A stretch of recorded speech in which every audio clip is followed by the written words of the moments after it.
Peak, man, youth and young adult pastor of Greater Bethlehem Baptist Church.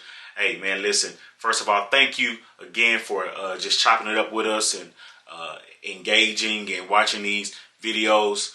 May I challenge you to keep watching, like, subscribe, and share. So, last drop we did a conversation over the 5 love languages, right? Where we dealt with words of affirmation, quality time, receiving gifts, acts of service, or physical touch. And the question was asked, which one stands out to you? What's your love language, right? And are you making sure that the ones that you love experience your love language and making sure that you know theirs, right? That's how we grow together, right? So today, I want to do something a little bit on the flip side, right? And we want to ask the question, what's God's love language, right? And so as I was digging into this, digging, I stumbled upon this blog from this place called the City Church. And so as I was reading this, I was like, this is perfect, right? So I'm just gonna read this. Bear with me. I'm gonna read it and then I'm gonna share a little bit and we'll be done. All right. So check this out. This is from the City Church and it says, so what is the love language of God? They say, I believe it's people. It's that simple. Jesus came to seek and to save those who are lost. So the way we love and treat others is a reflection of the way we love and treat Him. Our attitudes towards others that look different, act different, live different, talk different, and vote different reflect our attitude toward God. I agree. I say it this way. How can we love a God we can't see but hate someone we do see? This should not be, but it happens way too much in Christians and in churches. That's a fact. Here we go.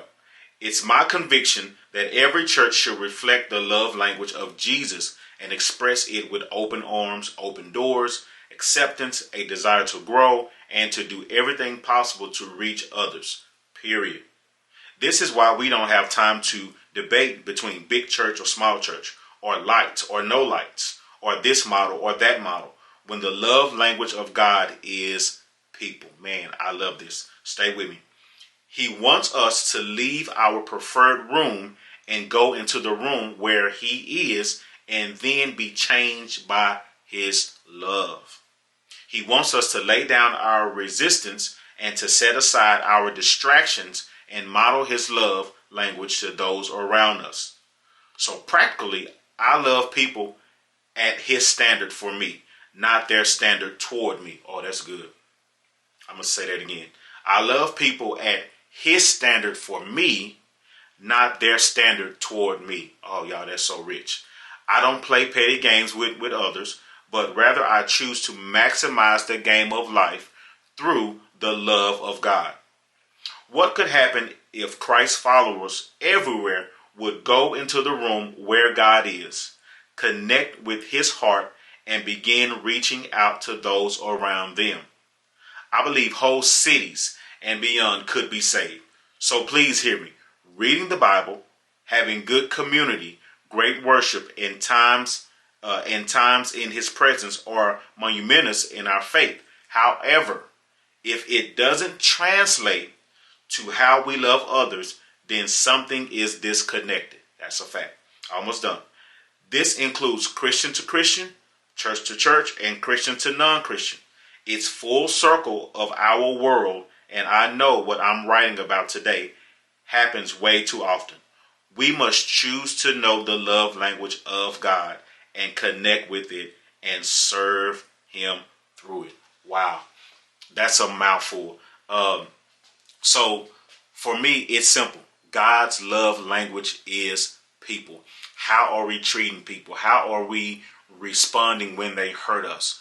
Are we actually praying for them when they need us? That's His love language. How are our service? Or are we meeting them where they are? Are we trying to meet needs? Right? I think this verse, right? I think this is probably one of the most famous verses in the Bible which proves God's love language. John 3:16.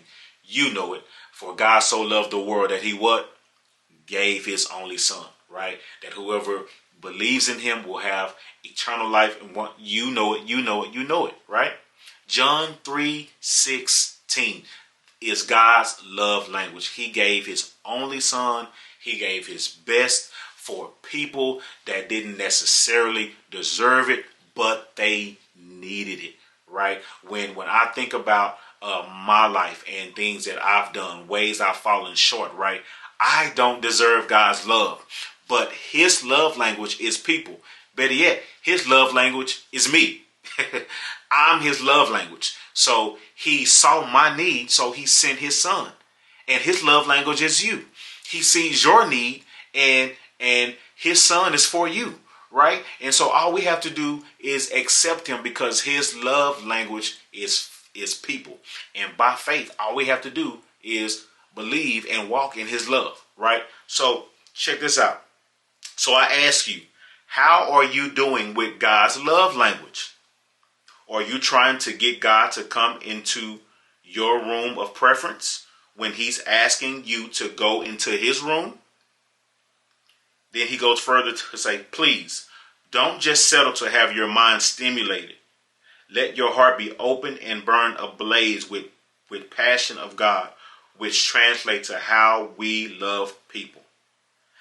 Just like he reached you, he's wanting you to reach for others. Just like he gave grace to you, he's wanting you to give grace to others. Just like he takes time for you, he's wanting you to take time for others. So move forward. Let God's love language be yours. Choose to serve him where he is, just like we're called to do with our spouse. Yo, God's love language is simple. It's people. Short and sweet. Get to loving. Stop tripping. Don't be petty. Serve with a pure heart, because that's what God has called you to do. It's his love language. See you soon. Peace.